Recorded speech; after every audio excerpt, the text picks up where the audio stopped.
Hello, and welcome to Check Out This Guy, the podcast where we don't know what's going on, but fuck it, we ball. I'm Izzy, and my pronouns are she, they. I'm Emory. I'm a true baller. My pronouns, you know them, whatever. I'm Morg. My pronouns are they, them.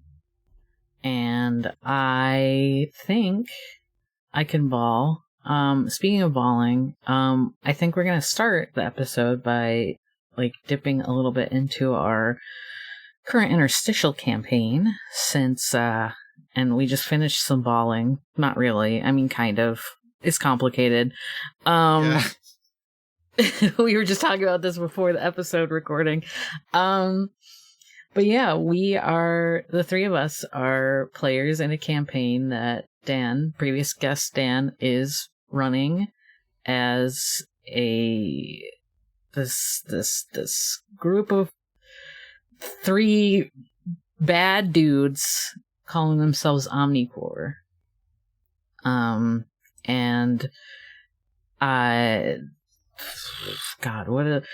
there's one, the CEO of the thing, Matt Masterson? Is that what Correct. it is? And then the Knight, who is just called the Knight. And, I keep just wanting the to call him... guy who I refuse to remember the name of because it sucks that much. He's like a comedian guy, but he's like also a pickup artist guy. So I'm just like, I could probably pull up my interstitial sheet and find out what it is because I don't fucking remember. I think Dan heard of Jeremy Rich and tried one-upping. No. Maybe, actually. I don't have a tie with him.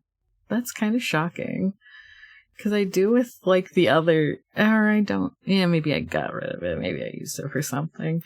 Anyway, but we're doing Interstitial, and we were taken from our various worlds to stop Omnicore from...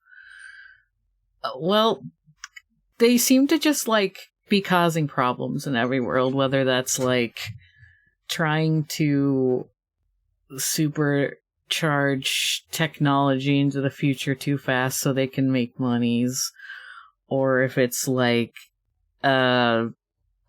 don't know, taking over a place with an iron fist. With even though it's just a mouse guard world. I don't know. Mm-hmm. But it's just here's a reason to go around and meet Alan Wake, Yeah, which we did do. Let's see if I remember correctly. We did Dragon Ball, Mouse Guard, King of the Hill, and now we're doing Haikyuu. Yeah. Yes. Didn't we just finish Haikyuu? I don't think so. No. I think we just started Haikyuu. Oh. I wasn't sure if it was finished or just started. Yeah, well, that's the part that's not for the episode. Yeah, we true. We can talk about it afterwards. Yeah. But, and so we were just going to start by talking about the characters that we picked. Since I'm doing a lot of talking, I can start, I guess. Unless... I mean, mine's kind of... He is from a TV show, but he's more from the podcast about the TV show. So mine's a little weird. I'm playing Kyle from Kyle XY, but actually probably more like Kyle XY, the podcast that Sam and Mabel did in the past, where they watched Kyle XY and talked about it because they had some inside jokes in it, and I thought they were funny, and most of my knowledge comes from that. And I thought it would be to that whole podcast. I never watched the damn show. To me, Tom Fuss says "gagoo." He says "gagoo" to me also. And Muscles and Sunglasses are just real characters that exist to me. What's the voice I do? Oh my god, I'm like smiling too much right now to be like, I just like try to put on a little bit of like a, hello, I'm Kyle Traeger. It's a little different than that. I'm like struggling right now. I don't know why. I'm like kind of laughing at myself because I didn't think I'd record myself doing that, I guess. But anyway, I'm playing him as the Chosen, which is kind of like the first, I think it might be the first playbook in the Interstitial 2, because we were playing with the second edition, and I'm using his powers that he canonically has, like, but more, because I can use magic in this game. But we haven't really gotten into, because the Chosen also have goals. They have like a goal as their destiny, and they can spend a link to complicate a scene, which can help everyone else, but I haven't really figured out when I want to do that. And my goal is kind of vague, because it's just like, I thought the whole like ending Kyle XY with, oh, he was going to be the superhero of the soul, was just like so funny that I went with my goal being superhero of the multiverse. Which is kind of what we're doing anyway, so I'm a little bit like, how's Dan gonna take that if I use this move? So that'll be interesting. I also do like, I picked up some like tinkery type moves from people, because you can also take like, if you like befriend people and get links with them and stuff, when you level up, you can sometimes take moves from what their equivalent playbooks would be. I'm just the Sora of the game. It's fine. Yeah, I guess I could. I'm playing Mrs. Brisby from The Secret of Nim. Specifically the movie, not the book, although I have I have engaged with both versions, because, you know, I'm on my mouse girl bullshit 24/7. This is Brisby. It's like an older version of the character. It's like post-movie, and basically what she's been up to is that she's been helping Mr. Ages recover and archive the contents of Nicodemus's library. So she's been kind of like around a lot of magic books, but sort of purposefully trying to not learn or use any magic, because she did that one time and it like burned her hands up pretty badly. And also it's just like, you know what? That was kind of dire circumstances. I would like to not be in a situation where I ever have to use magic again. And then guess what? She gets kidnapped and put on a multiverse saving mission. Oh yeah, we were all kidnapped, kind of. Yeah. Mm-hmm. Not all of us took it well. Yeah, and that like is a trope that you know, you see sometimes in tabletop games. It's like you're going on this mission and you don't really have a choice. And yeah, I think whenever I see that trope, I want to like rebel against it a little. Like, actually, I don't think my so yeah, Mrs. Brisby's playbook is the mystic, you know, a mystic who doesn't want to use magic. There you go. She, yeah, the mystic is more of like the sort of schemy class. They're like, you know, sort of the mentor, but like maybe the mentor who knows too much and isn't sharing all the relevant information. So basically, I kind of added that, like, schemy element to her character. Like, she has been put in this situation against her will, and she's kind of going to have to get creative to get herself out of it, even if that means, picking up some manipulative tendencies, which wouldn't be in character for her otherwise. Basically her thing is that, like, the one what kidnapped us, Synthetica, she is, like, an AI created by Omnicorp, basically to, like, manage their multiverse travel system.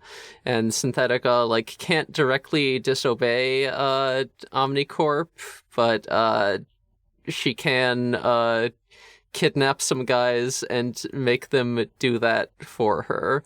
So Mrs. Brisby kind of came to the conclusion over, like, the course of various events, like, actually, maybe Synthetica is the problem. Maybe if, like, they didn't have this AI controlling their system, then everything would be fine, actually, because they kind of need her to open the portals between worlds.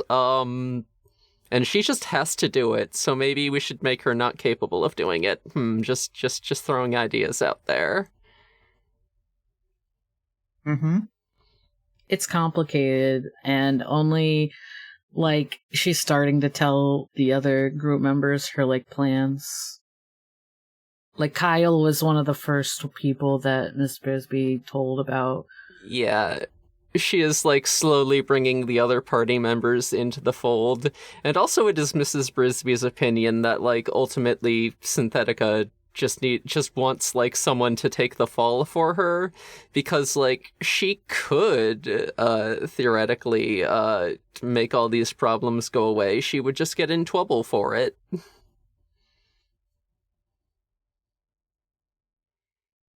Mm-hmm. It's weird, right? Like, who knows how much of it is, like, it's not, oh, she'd get in trouble, but, like, oh, it's against her programming. But then it's like, okay, if it's against your programming, why can you take us in the first place? It's, like, a little bit unclear about how much is, like, actually against her programming and how much is just her wanting to, Yeah, also, is a good because way, Mrs. Brisby feels so out of her depth, and so she is the size of a regular mouse throughout all this, so she is very limited in kind of what she can do to affect things physically, or at least that was the case until she met Shenlong from Dragon Ball Z and wished for power, and now she has the power of Kami. Yep, she's as strong as, like, the Dragon Ball Kami. She is as strong as the top tier Dragon Ball character before Dragon Ball Z, which is pretty strong. Stronger than it. Yeah. So, like, none of the Saiyans or anything, but, like, stronger than the average mouse. Only as strong as a god, not as strong as a Super Saiyan. Mm-hmm. Mm-hmm. Mm-hmm. Well, you say that, but it's still, like, many times... Yeah, she's as strong as a god, but, like, not as strong as the god of the universe, you know? Mm-hmm. Yeah. Power scaling in Interstitial is power weird. Scaling in Dragon Ball is weird, but you know what? It's still fun. True. Yeah. But also she doesn't really, like, know how strong she is, so she hasn't really, like, used the full extent of her power yet. Mm-hmm. Yeah, shall I go? Go for it. Yeah. Okay. I am playing an AU version of Whisper the Wolf from Sonic the Hedgehog. Yeah, specifically IDW Sonic. Yes. Now, I guess the easiest way to describe this would be, the Shadow the Hedgehog game? Yes, 2005, Yes, I know it but, well. This version of her would fit in more with that vibe. Mm-hmm. Her nemesis is Mimic the Octopus. octopus. And right before the campaign occurred, he did some stuff, tricked her into thinking that he had murdered all of her friends, and then shot her in the face and left her for dead. Giving her the old Kill Bill. Yes, a bit. I had not thought of that, but yes, absolutely.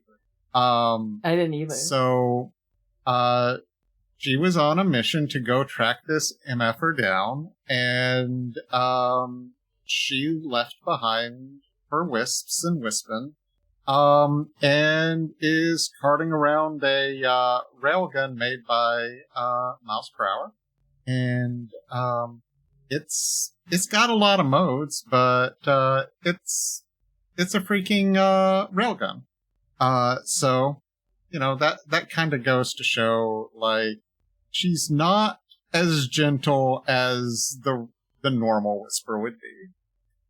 As a matter of fact, a bit of a time. Yes. So we did gather all of the Dragon Balls in Dragon Ball World, and it just so happened everyone else was like doing stuff. So Whisper just went and grabbed them and had the dragon summoned, and because she had heard that it could resurrect people, so she asked that Shinron resurrect her friends, and she learned it's like, oh, they're alive, so that's good.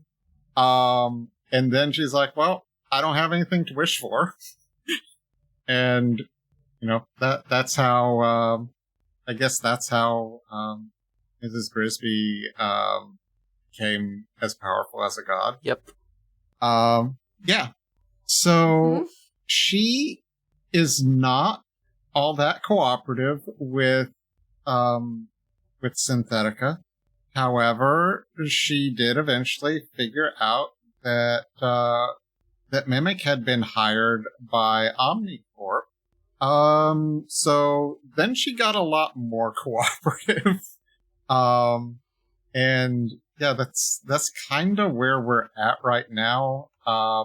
Actually, where we left off, we've got a couple kids with us, but Whisper and Mrs. Grisby are alone in a boat. And there's definitely some conversations that are gonna occur. Yeah, because Whisper encountered Mimic, and then Mimic was just like, okay, bye, and used one of Synthetica's portals to get out of there. So Grisby is like, yeah, Synthetica definitely isn't here to help us. No. Maybe something needs to be done about her specifically. And Whisper is like, yes, I agree with you. Yes. Grisby's like, oh yeah, I got her. Whisper has joined the party. Parentheses, the conspiracy. Oh, Whisper has always been a part of the conspiracy. Just, she thought she might be the only one. The group chat where we're like, oh, this Synthetica girl is fucked up, you know? Kyle's much nicer about it because that's just that's just him. Because Kyle is a good boy. The thing I want to note, though, is the reason why I say Mrs. Grisby and Whisper are going to have some conversations is Whisper has a way that their conversation probably cannot be interesting. Because, yeah, Grisby just does assume that Synthetica can hear them wherever they are, because she, like, responds to any voice commands they sort of speak to her. Whenever, like, they're out and about in another world. So yeah, not being overheard would be nice. Mrs. Grisby is... She only became semi-literate just like a little while ago. Writing everything down is not going well for her. No. And there's such a size difference. Unfortunately, my plan only works one way, though. So Mrs. Brisby will still have to write. Yeah. Oh well. Oops. At least you won't have to read and write. Yeah.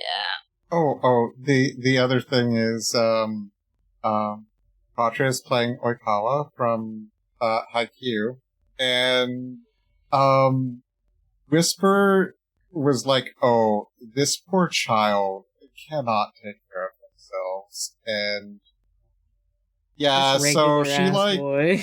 got him, like, a bulletproof hoodie, and was like, oh, wear this freaking thing. Yeah, Quattra's character is Yukio Oikawa from Haikyuu. Just a real smug piece of shit who I love. Yeah. I love that he's, like, still kind of trying to do that, but, like, he's also, And like... he is. Oh, I'm the most regular person in this group. Yep. I don't stand a chance. Definitely the most normal of all of us. One thing I can talk about. Am I the only one that's actually actively doing costumes as we go to different worlds? I think so. Okay. Maybe. I mean, there's kind of... I think Dan has kind of a house rule about, like, costume changes being available. Oh, I mean... Anyway. We did change forms, like, when we were, in the mouse guard world, like, all of us except Brisby, who's already a mouse, went mouse mode. I remember that in Mouse Guard World, I said that Brisby looks the same, only drawn in the David Peterson style. And then in King of the Hill World, she became kind of like a middle-aged Texas woman. Oh yeah. Yeah, I was like, she went. Hated it. Too tall. Human. Oh yeah. That's why Whisper stayed behind. Was she did not want to be a would. No. She's like, ew, gross. No, that's like Eggman. No, nasty. So she stayed behind, kind of being the guy in the chair, until things went bad, and she did go in very, very briefly, just a quick in and out, quick enough that she did not have to take a uniform, but she was, basically,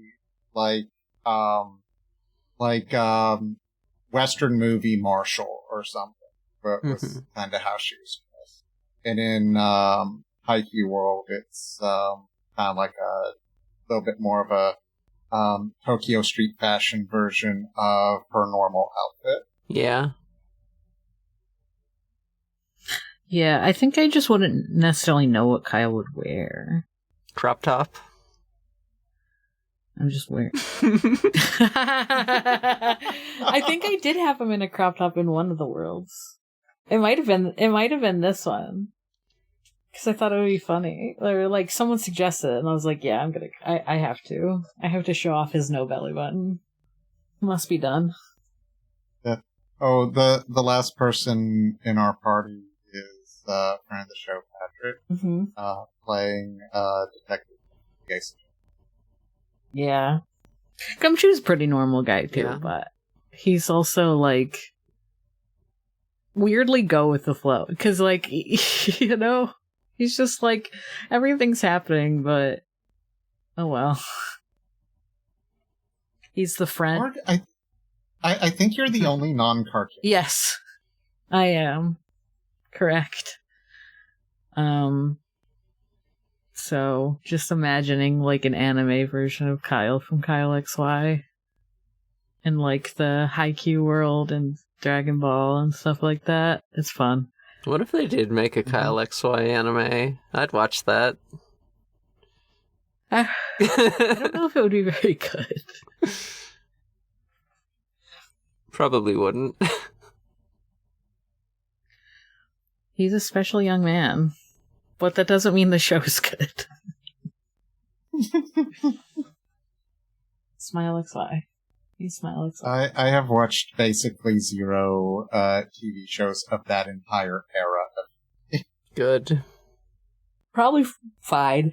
Yeah. Yeah, so Kyle's chosen, Brisby's mystic, Whisper's paladin. Yeah, okay. That's what I was like trying to remember. I was like, is it paladin? Keep wanting to say paladin. Oh, I was avoiding saying it because I wasn't sure if it was actually pronounced. I think it is paladin, but I keep wanting to say paladin, like paladins. Well, it's paladin with a little accent on one of the letters. Yeah, I think it's based off of at least in part, like there's like a paladin in like Friends at the Table, like the first season or something, and I know it's pronounced paladin in that. So yeah, she's basically someone who's very good with a specific weapon. Yeah. I know Gumshoe's the friend, and Oikawa is the discarded? Is that right? I forget. I don't know what all the playbooks are because I don't pay attention to rules. I probably could not tell you what everyone's playbook from Reaper's Olympics was. That's funny since you're the DM. Yeah. I was the knucklehead. That's the only one I remember, though. No, it's fine. I don't remember important things, but I can remember playbooks. It's fine. I don't remember my friends' birthdays, but... The discarded is correct. Nice. Hell yeah. Go Morg. It's hard because there's also a book called The Displaced, but that's a very different vibe. Mm-hmm. Because I considered playing a character that was The Displaced, actually. Oh, quick aside. Speaking of playbooks, I wrote one. Oh, damn. Oh, right. I forgot, yeah. There was like a game jam. I forgot until just now. Mm-hmm. You want to talk about it since we're on the topic, or?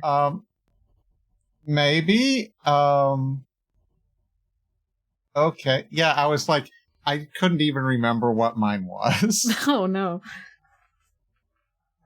Yeah, just very briefly, it was the replacement. It was part of the Interstitial playbook game jam, so it's up on Itch.io. Although I don't know if I want to plug Itch.io right now. Yeah, well.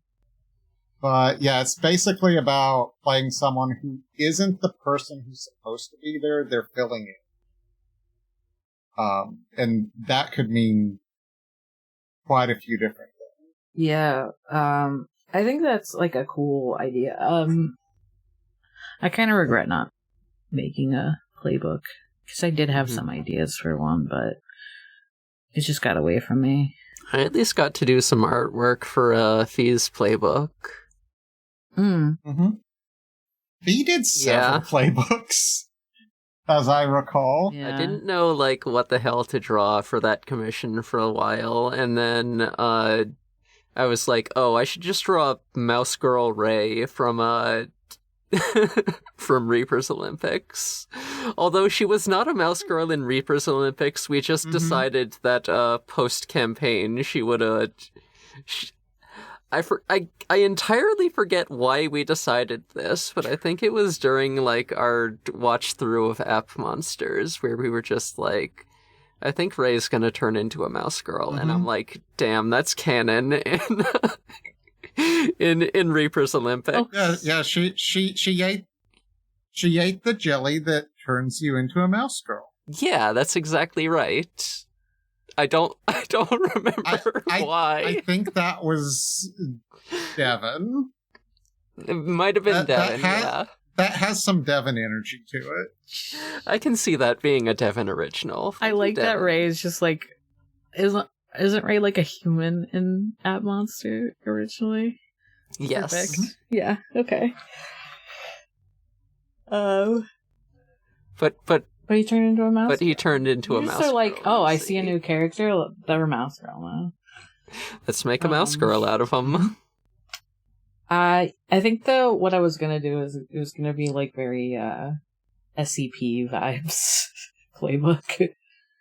because I was like, yeah, there's stuff you can do with that, especially because people are kind of using it as ideas for other stuff now. Like, there's a lot of that in, like, Control and stuff now. There's, like, other names you can use that aren't just, like, straight up SCP ripoff. That didn't happen. I know Dan made one, or two. Dan made two, I think. A lot of the people who made them are on our Discord. Yeah, and Pat made one. Yeah, a lot of them are in, check out this guy. Like half of them. Yeah, which is awesome. So it means you should join. I wasn't expecting that. Well, it's because they all like to make player characters. They like to make characters, and they like to hear people talk about characters. Weird. If you like to talk about characters and write characters, you should join the Discord. I'm plugging it kind of early, sorry. I was just like, here it is. I think I'm out of things to say about Interstitial. Was there anything else, or did we just want to meander on to a different topic? Like, by its nature, you're starting with a canon character, and if we don't have someone involved in their creation, you're not really an OC for our podcast. Yeah, but it's just kind of like, this is how they're different from the real one. But we stole them. We stole them. Yes, we stole them because that's how the game works. That's how OCs work too. What did we want to talk about Digimon? Or no? We could also talk about, like... Yeah, I don't know that there's a whole lot to say about Digimon at this point. I have a new campaign in the works called Digimon Sunset Drive. Basically, the idea is, like, it's going to be a road trip, because, like, the real world and the digital world have merged, and kind of the group of players that we're going to have has been chosen by a Quantumon to be like, hey, I need y'all guys to go fix this. I'm not gonna kidnap you though, so don't worry about that. Mm-hmm. And good. And we're playing it in Digidice. So the concept there is, like, everyone plays a human and a Digimon, but everyone plays someone else's partner. So you get kind of more, like, interesting dynamics and character interactions out of that. I'm probably have the least fleshed out, like, player character at the moment. I do have, like, a demeanor and stuff, but it's hard to come up with a Digimon because there's just, like, so many options. Like, it's cool, and I think that it's probably more fun than the, like, human side of it, but it's also like, oh no, I'm overwhelmed. There's too much happening. What do I do? Especially because I could just do what you and Dan did and kind of just, like, take an existing Digimon and change their color. I could do that. I mean, both of us already had Digimon. You could play Digital Monster Girls and come up with a new Digimon line that way. Sure could. We've got... Hey, we've got two brand new, never seen before that's true. Digimon lines. Do we want to talk about that on this podcast? Fuck. If we get a Patreon, we'll talk about that, because it was part of something called the Force Spin. Yeah, those Digimon lines have a bit of a quality to them. Which we're not going to talk about on the show. Mm-hmm. Aw, damn. However, along those lines, the Digimon I'm playing is going to be Shiva, which is my designated okay for horny art character. Oh me, oh my. I will say about the line of Digimon, I made for Izzy in Digital Monster Girls. I did it mostly to bully her, and I think I did a good job. Yeah. All right. Christ.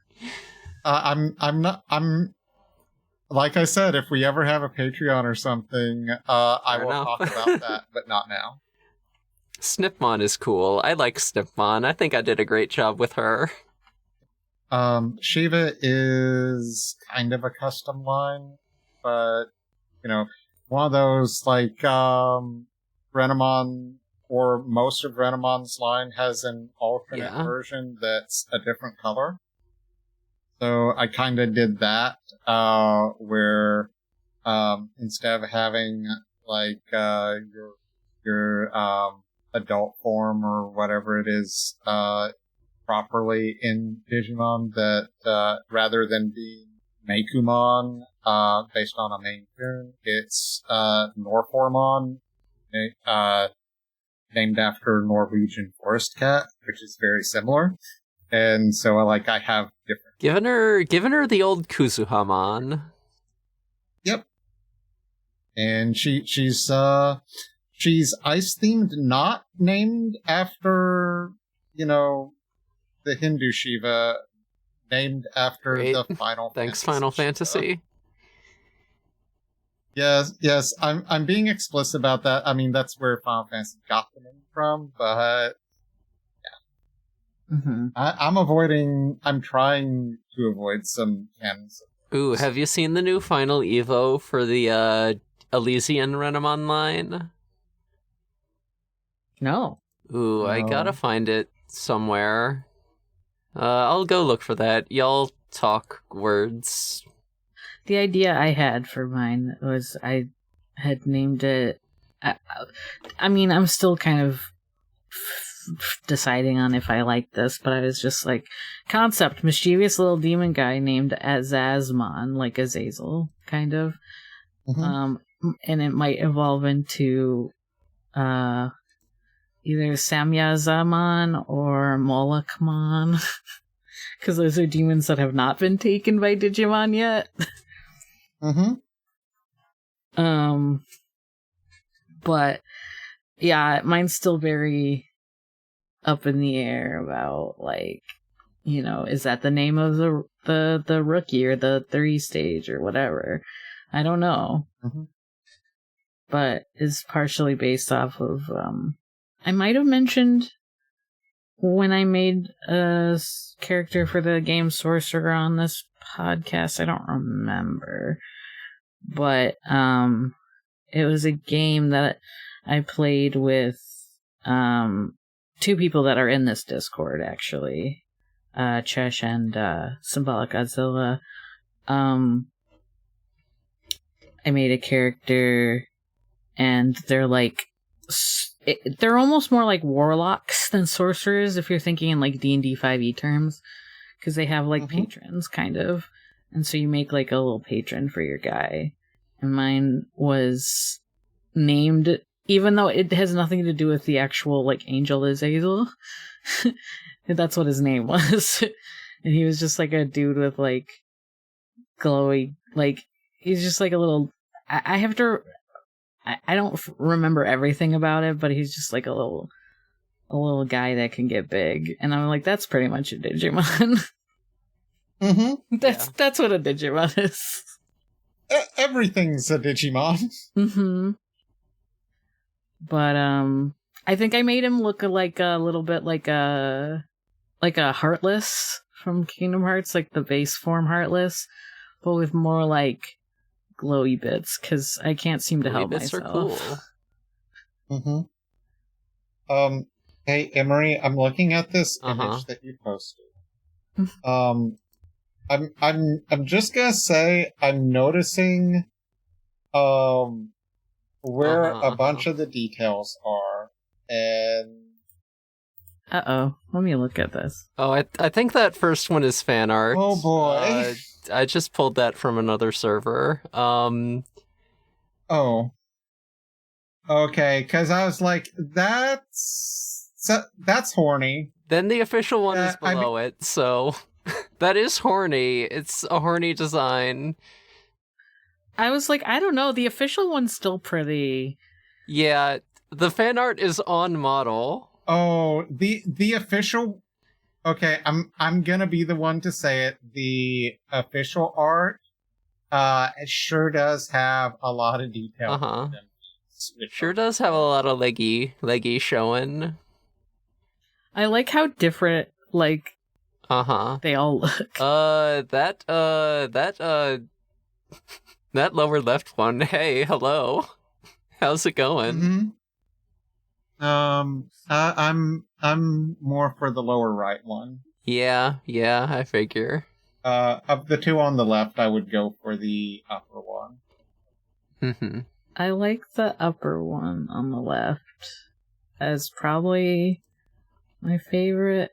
Anyway, this is not good for an audio medium, I'm realizing. We're talking about Sekamon, Yukinamon, Reptilamon. Reptilamon is the one where I'm like, oh, hey, hello. That's just a big, strong lizard lady. And, Rubiestramon is kind of a lizard, a waifu lizard lady with a cool armor.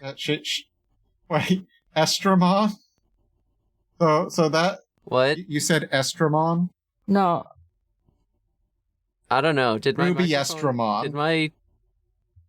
Yeah, Rubius. Like as in estrogen. Oh. You know? Did my microphone cut out or something? What is going on? No. I was just referring to the Estra part. Ruby Estramon sounds like... So I left out the Ruby prefix part. Yeah, you know me. I'm on that Ustradiol. That Ustradiol. Smoking that Ustradiol that made me into a dragon lady. Damn. Wish that were me. And we need HRT level 2. Literally. I know, for real. I need the HRT that's gonna turn me into a tiny mouse girl or a big, strong dragon lady. Either one. Maybe both at the same time. I don't... Who knows what the hell that's gonna do. Splits you down the middle and you become two different... Or you just can, like, wake up and choose. Yeah. True. That would be the best. True. That would be fun.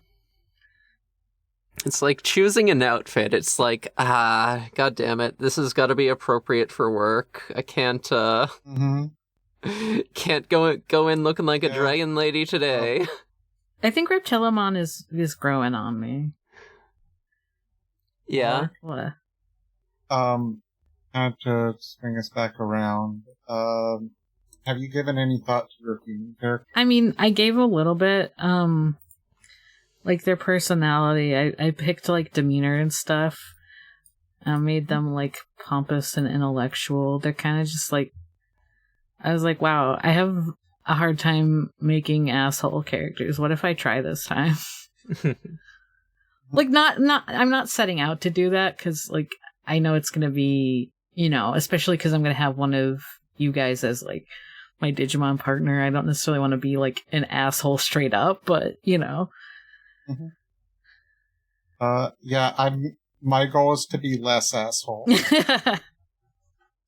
Because I chose demeanor kindly and warm. Yeah. Yeah, I was between that or, like, someone who's, like... I haven't played a lot of, like, hyper energetic characters lately.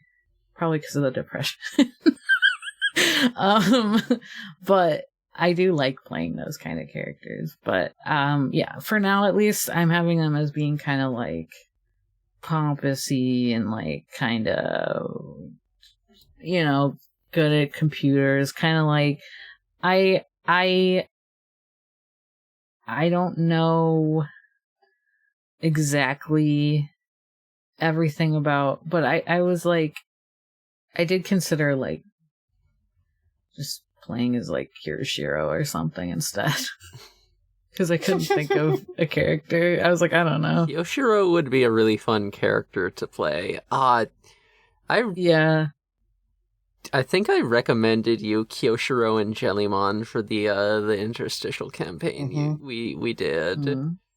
And I feel like that was a really good suggestion. Yeah. What could have been? Yeah.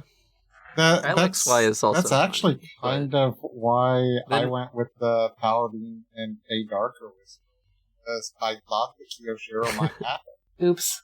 And that would have been a different that would have been the same playbook as normal Whisper.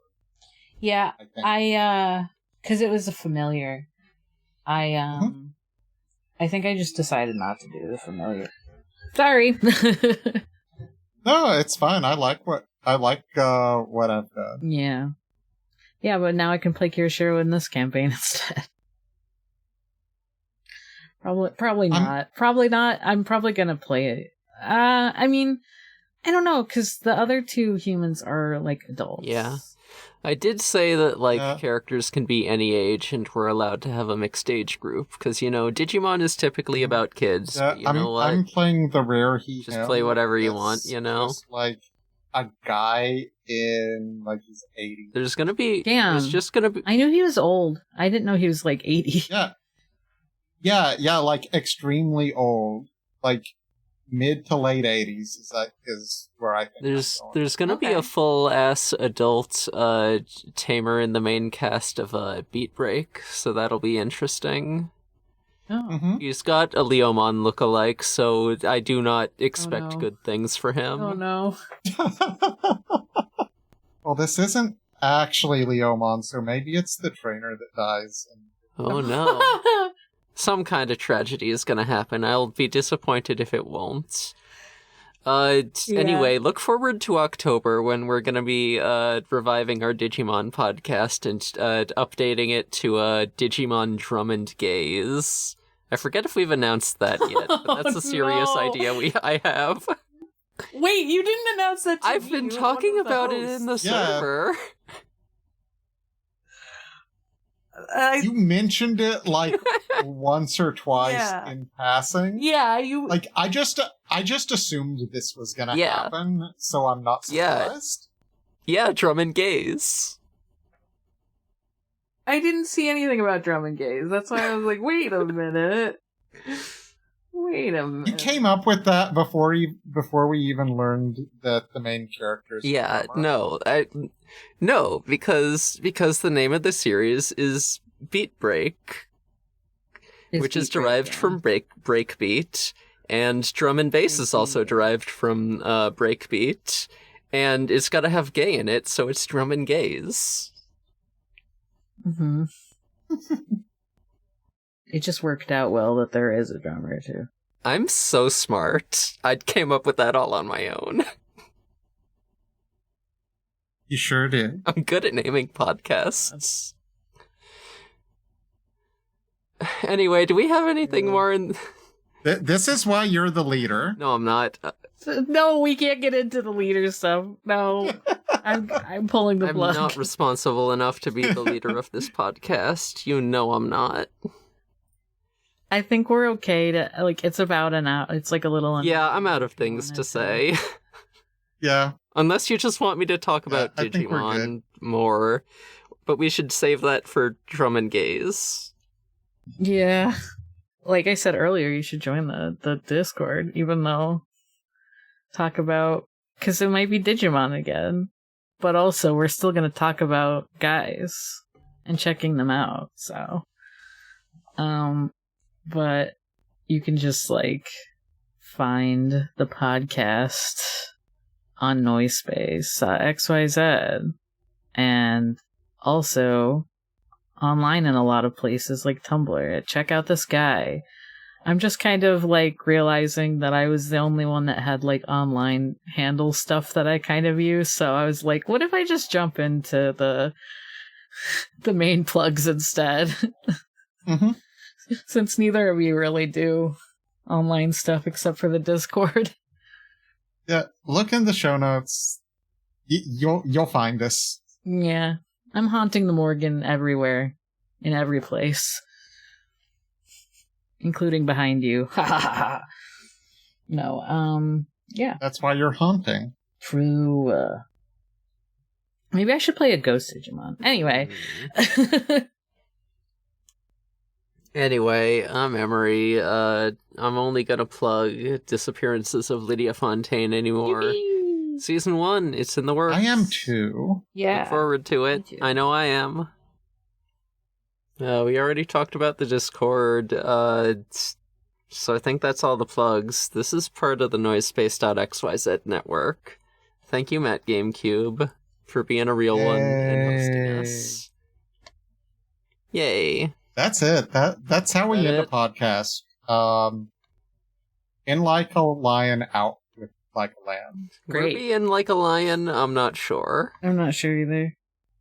Well, Bye. Bye. yeah. Bye.